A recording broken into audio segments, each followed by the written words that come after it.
তুই পার্টি দিছস ভালো কথা, এই গরিবের বাচ্চা ভিখারিকে কেন ইনভাইট করছস? আমি আর এই পার্টিতে থাকুম না। আরে দোষ এক করিস না, কি হয়েছে? গরিব হয়েছে তো কি হয়েছে, ও তো আমাদের বন্ধু হয়। এটা বলার পরও মেয়েটি তার বান্ধবীর পার্টি থেকে চলে যেতে থাকে। ঠিক সেই সময় সেখানে গেটের সামনে দাঁড়িয়ে থাকে এক মন্ত্রীর ছেলে। মন্ত্রীর ছেলেটি মেয়েটিকে ডিস্টার্ব করতে থাকে, আর সেটা দেখে সেই গরিব ছেলেটি মন্ত্রীর ছেলেকে আর তার বন্ধুদেরকে অনেক মার দেয়, আর তারপর তারা সেখান থেকে চলে যায়। আরে ভাই তুই কি পাগল নাকি? তুই জানো সেটা কে? এইটা তুই এলাকার মন্ত্রীর ছেলে।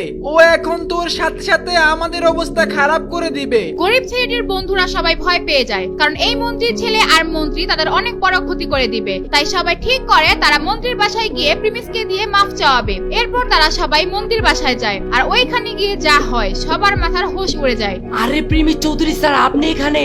আপনি আমার বাসায় আসছেন? স্যার কোনো দরকার হইলে আমারে বলতেন, আমি আপনার বাসায় চলে যাইতাম।